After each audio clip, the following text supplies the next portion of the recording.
कहानी की शुरुआत होती है स्कॉटलैंड के कोस्ट के पास एक बिल्कुल अलग और सुनसान आइलैंड पर, जहां माइकल अकेला रहता है। वहां पर आसपास कोई भी नहीं रहता, सिर्फ हवा की आवाज और समुद्र की तेज लहरें सुनाई देती हैं। उसके साथ उसका एक वफादार कुत्ता भी है जो हमेशा उसके पास बैठा रहता है। हर हफ्ते जेसी और उसके अंकल एक छोटी सी बोट से उसके लिए राशन और जरूरत का सामान लेकर आते हैं, लेकिन माइकल हमेशा उन दोनों से बचने की कोशिश करता है। उनकी तरफ देखना तक नहीं, दरवाजा खोलने से भी बचता है, मानो लोगों से दूर रहना उसकी आदत बन गई हो। एक दिन जैसी जब क्रेट घर के बाहर रख के जा रही थी, तब उसने क्रेट के ऊपर छोटा सा गिफ्ट भी रख दिया। वो गिफ्ट छोटा भले ही था, लेकिन दिल से दिया गया था। बोट धीरे धीरे दूर चली गई। तब माइकल घर से बाहर निकला। उसने बिना कुछ बोले क्रेट उठाया और गिफ्ट को जमीन पर छोड़ दिया। उसे गिफ्ट से कोई मतलब नहीं था। पूरा दिन वो घर के अंदर बैठा शराब पीता रहा। टेबल पर चेस बोर्ड लगा हुआ था और वो खुद के साथ ही चेस खेल रहा था। अगले हफ्ते जेसी ने हिम्मत दिखाई। इस बार उसने सिर्फ क्रेट नहीं रखी,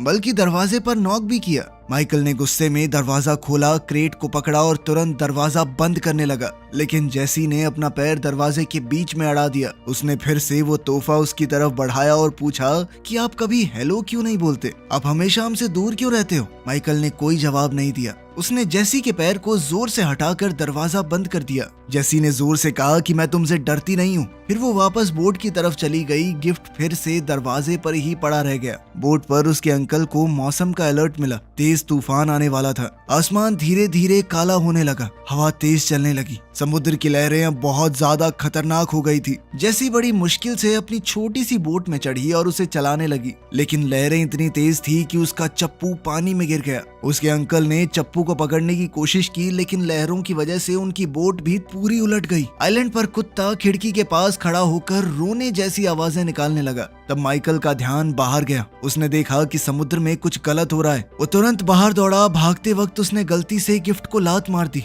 फिर वो अपनी बोट पर चढ़ा एक स्लाइड जैसी जगह से फिसलकर नीचे पानी तक गया और इंजन स्टार्ट करके फुल स्पीड में आगे बढ़ा। जैसी पानी के ऊपर आई, लेकिन उसका पैर एक जाल में फंस गया था। वो तैर नहीं पा रही थी। तेज लहरों ने उसे फिर से पानी के नीचे धकेल दिया और वो बेहोश हो गई। माइकल ने बिना ज्यादा सोचे समुद्र में छलांग लगा दी। उसने जाल को पकड़कर खोला, उलझे हुए हिस्से सुलझाए और जेसी को आजाद किया। उसने जेसी के अंकल को भी बचाने की कोशिश की, लेकिन तब तक बहुत देर हो चुकी थी। माइकल जेसी को अपनी बोट में ले आया, उसे तुरंत सीपीआर दिया। काफी देर तक कोशिश करने के बाद आखिरकार जेसी ने फिर से सांस लेना शुरू किया।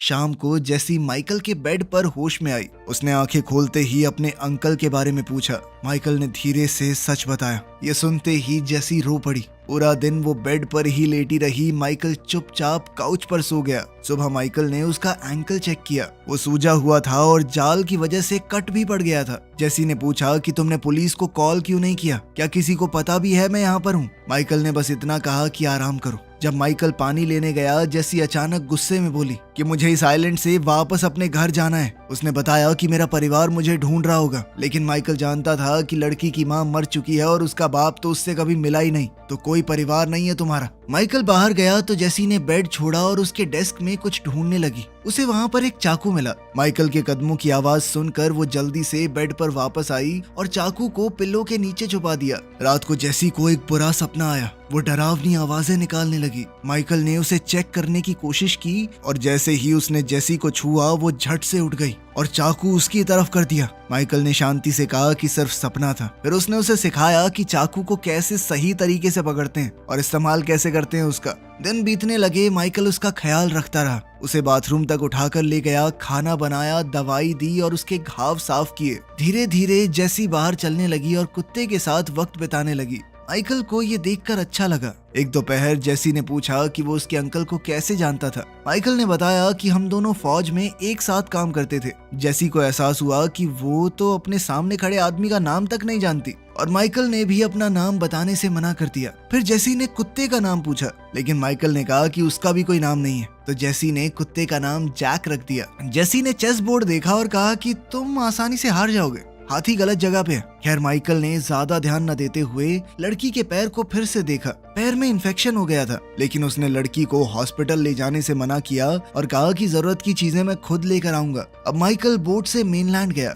तब जेसी ने उसके डेस्क पर एक ड्राइंग देखी। उसने जेसी और जैक की तस्वीर बनाई थी। जब उसने ड्रॉअर खोला तो पता चला कि माइकल ने उसका दिया हुआ तोहफा खोला था। अंदर एक स्नो ग्लोब था जिसमें लाइट हाउस बना हुआ था, बिल्कुल आइलैंड वाले लाइट हाउस जैसा। उधर लंदन में एक गवर्नमेंट मीटिंग के दौरान मैनाफोर्ट नाम के एक आदमी को डांटा गया। उसने एक सर्वेलेंस प्रोग्राम चलाया था जिसका नाम है थिया। ये प्रोग्राम थिया यूके के हर फोन और कैमरा से डेटा कलेक्ट करता था। मैनाफोर्ट ने बताया कि हमने बहुत सारे हमले रोके हैं, इससे बहुत सारे टेररिस्टों को पकड़ा है। बाद में वो प्राइम मिनिस्टर से मिला। प्राइम मिनिस्टर ने रिकॉर्डिंग बंद की और एक डील की। प्राइम मिनिस्टर ने मैनाफोर्ट से कहा कि पब्लिक के सामने हम तुम्हें नौकरी से निकाल देंगे। प्राइम मिनिस्टर ने कहा, देखो तुमने काम ठीक किया है, लेकिन दुनिया नहीं चाहती कि जो उनके फोन और कैमरा देख रहे हैं वो सरकार भी देखे। पब्लिक के सामने तुम्हें नौकरी से निकाला जाएगा, तुम्हारी जगह रॉबर्टा लेगी, लेकिन सबकी नजरों से दूर तुम थिया प्रोग्राम को अब भी चलाते रहोगे। इसके लिए मैनाफोर्ट मान गया।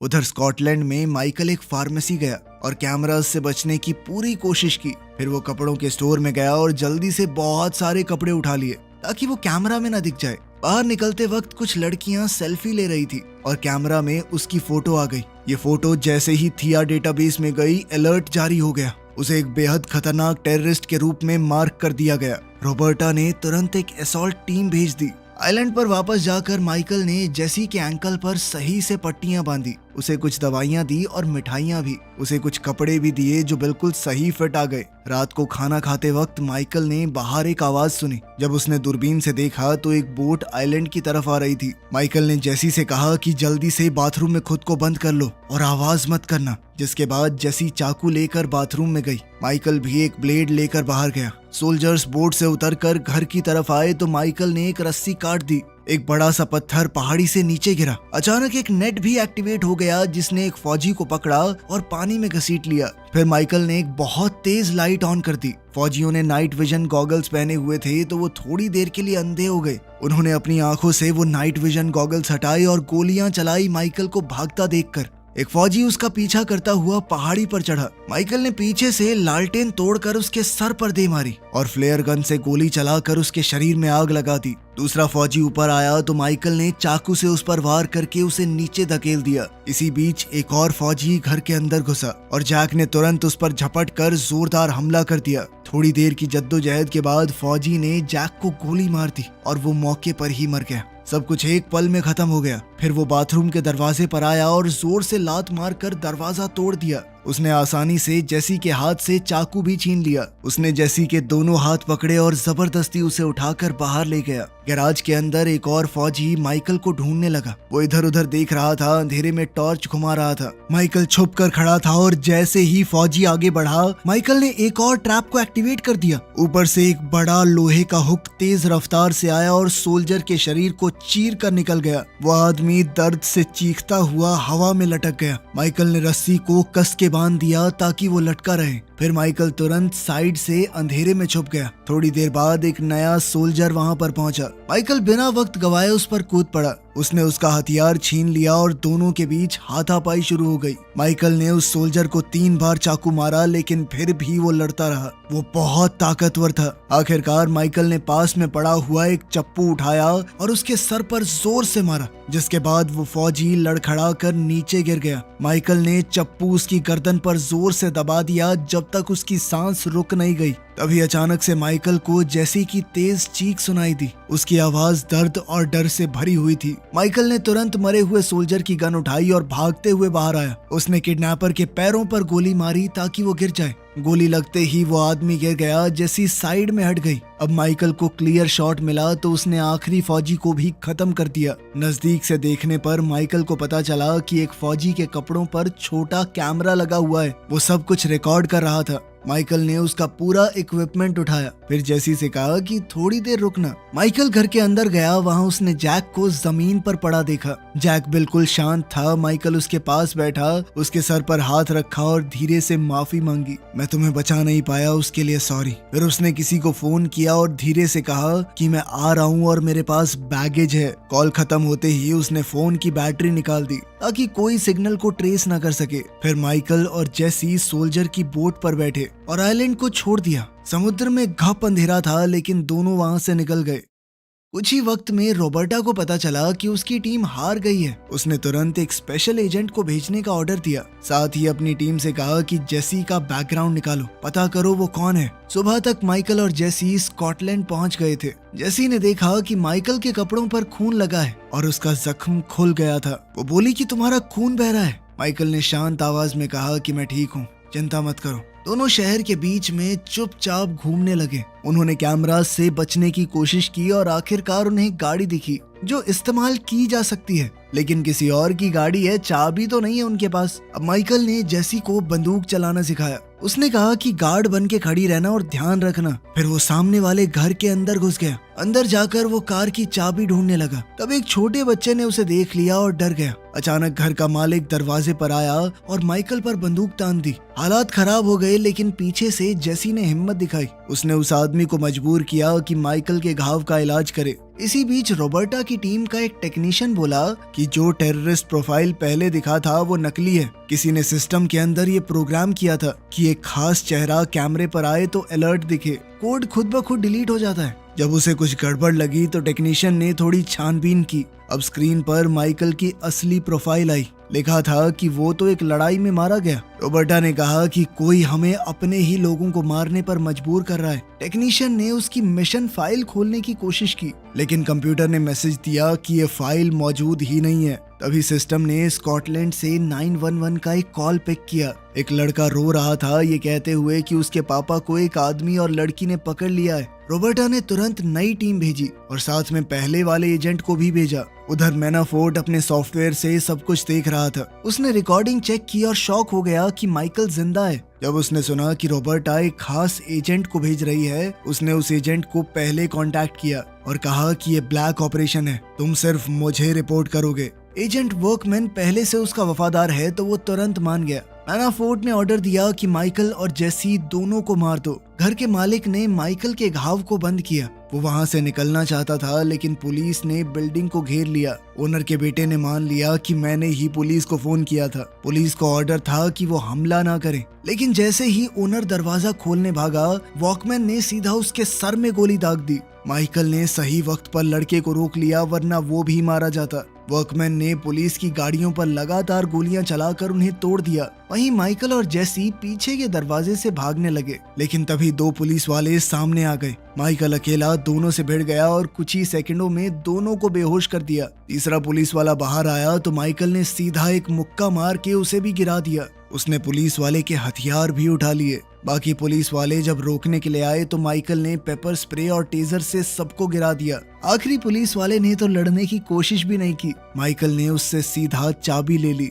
अब दोनों पुलिस की गाड़ी में बैठकर भागने लगे। बाहर निकलते वक्त माइकल से कुछ गाड़ियां टकरा गई, लेकिन वो फिर भी बचकर निकल गया। रॉबर्टा कैमरास पर सब कुछ देख रही है। उसने वर्कमैन को कॉल करने की कोशिश की, लेकिन उसने अपने कम्युनिकेशन डिवाइस बंद कर दिए थे। वर्कमैन पुलिस कार का पीछा करने लगा। उसने अपनी गाड़ी से उनकी कार को टक्कर मारी। माइकल ने स्पीड बढ़ा दी तो वर्कमैन ने गोली चलाई। खिड़की तो टूट गई, लेकिन कोई घायल नहीं हुआ। फिर उसने 2-3 और टक्कर मारी। जंगल के रास्ते दोनों गाड़ियां चलती रही। माइकल ने अचानक से तेज मोड़ लिया ताकि दुश्मन कंफ्यूज हो जाए, लेकिन वर्कमैन भी तेज था। उसने तुरंत फॉलो किया और फिर से टक्कर मारी। वर्कमैन ने फिर गोली चलाई। माइकल ने गाड़ी को जिगजैग चलाकर बुलेट्स को मात दे दी। फिर वो धीरे धीरे चलने लगा। जैसे ही वर्कमैन आगे निकला, माइकल ने उसकी गाड़ी को जोर से साइड से मारा, जिससे गाड़ी पलट कर गिर पड़ी। माइकल ने ये पक्का किया कि उसकी गाड़ी रोड से बाहर हो जाए। फिर वो और जेसी वहां से निकल गए।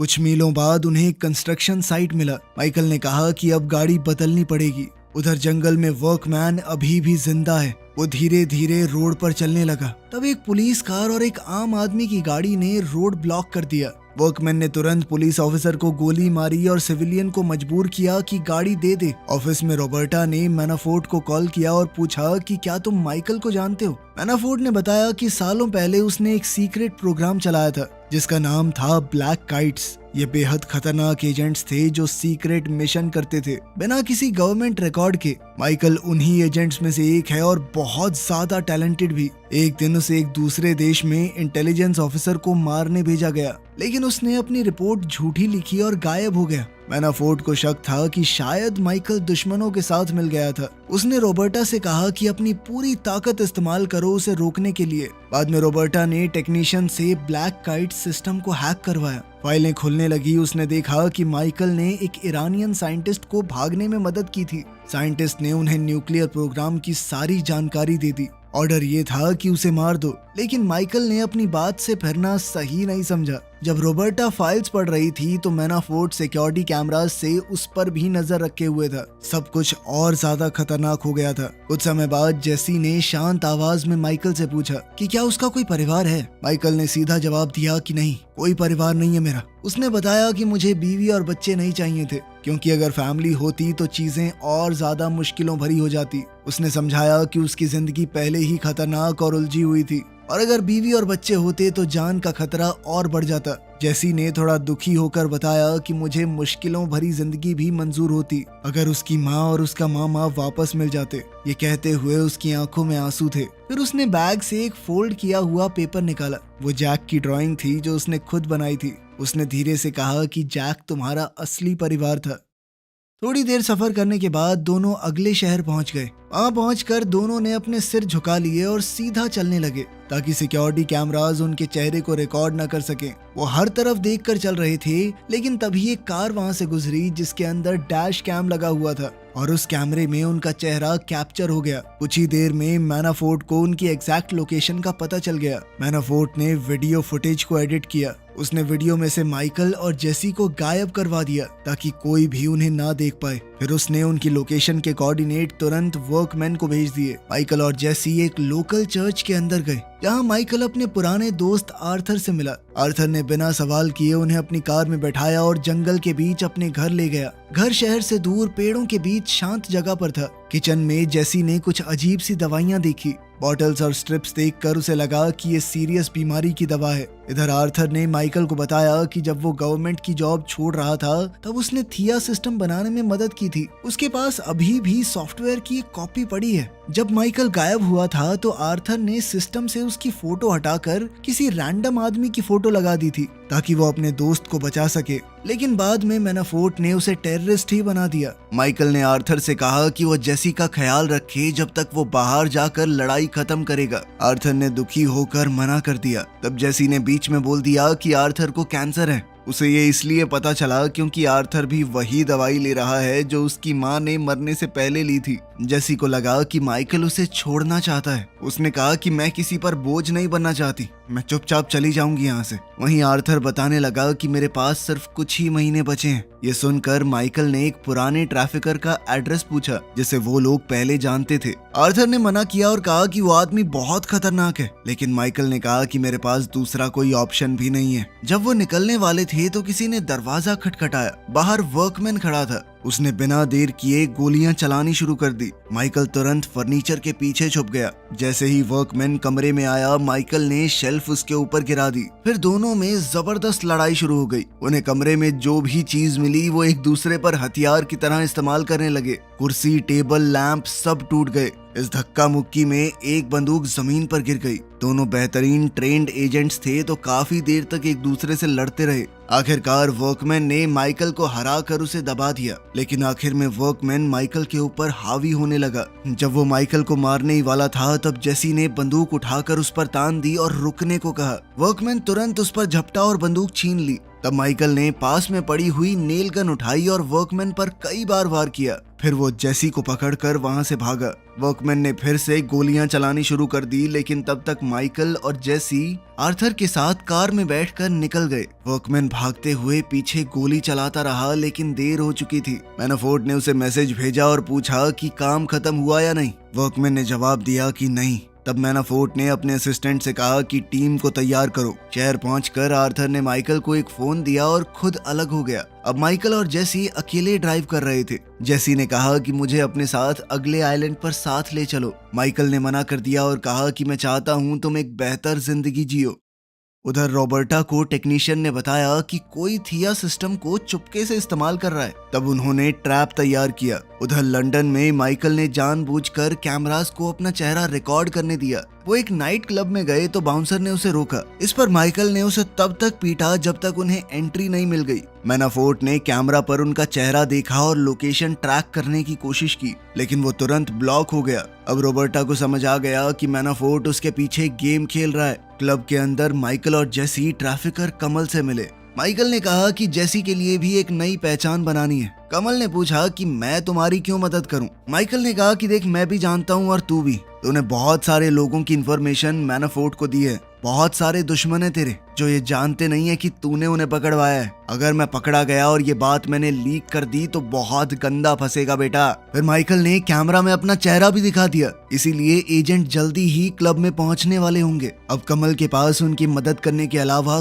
कोई दूसरा ऑप्शन नहीं था। थोड़ी देर में पेपर रेडी हो गए। बोट 30 मिनट में निकलने वाली है। दोनों क्लब से निकलने लगे, लेकिन मैनाफोर्ट की टीम वहां पहुंच चुकी थी। माइकल ने एक आदमी पर हमला करके उसे गिरा दिया और उसकी बंदूक छीनकर उसे गोली मार दी। तेज बजते म्यूजिक की वजह से किसी को पता नहीं चला। फिर माइकल ने एक टूटे हुए ग्लास से दूसरे एजेंट को भी मार दिया, लेकिन फिर जब तीसरे एजेंट को उसने गोली मारी तो लोगों को शक होने लगा। जेसी और माइकल बाथरूम कॉरिडोर की तरफ भागे, लेकिन वहां भी एक एजेंट मिल गया और शूट आउट शुरू हो गया। माइकल ने दुश्मन का ध्यान हटाकर जेसी को वापस क्लब में खींच लिया। वहां एजेंट्स ने उसे घेर कर पीटना शुरू कर दिया। जेसी मदद करने आई, लेकिन एक आदमी ने उसे गिरा दिया। माइकल ने तुरंत उस आदमी को गोली मारी और अब क्राउड पैनिक में भागने लगा। हंगामे में एक एजेंट ने मौका पाकर जेसी को किडनैप कर लिया। उधर माइकल ने आर्थर को फोन किया। आर्थर सिक्योरिटी कैमरास से किडनैपर को फॉलो कर रहा था और वो लगातार बता रहा था कि किस तरफ जाना है। जैसे ही जेसी को एक वैन के पीछे फेंका गया,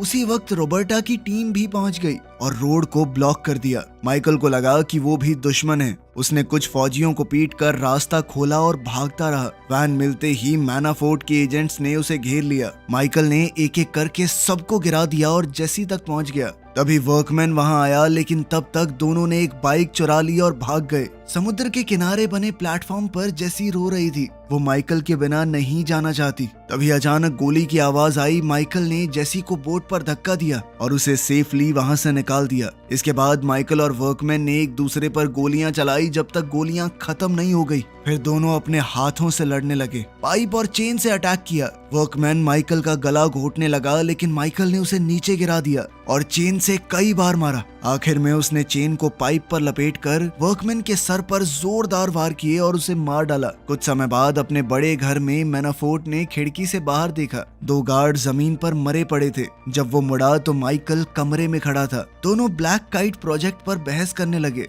आखिर में माइकल ने सीधी गोली उसके सर में दाग दी। 3 महीने बाद स्पेन में जेसी एक नई जिंदगी शुरू कर चुकी थी। रॉबर्टा और उसकी टीम उसे दूर से देख रही थी, इस उम्मीद में कि कभी तो माइकल वापस आएगा। जेसी एक कैफे में बैठकर किताब पढ़ रही थी। तब कैमरा थोड़ा हिल गया और रॉबर्टा जेसी को देख नहीं पा रही थी। वेट्रेस ने एक बैग लाकर जेसी को दिया और अंदर एक चेस का पीस था। रोड के उस पार माइकल था जो आखिरकार उसे लेने आया था। वीडियो पसंद आई तो लाइक कर देना, चैनल को सब्सक्राइब कर लेना। मिलते हैं अगली वीडियो में।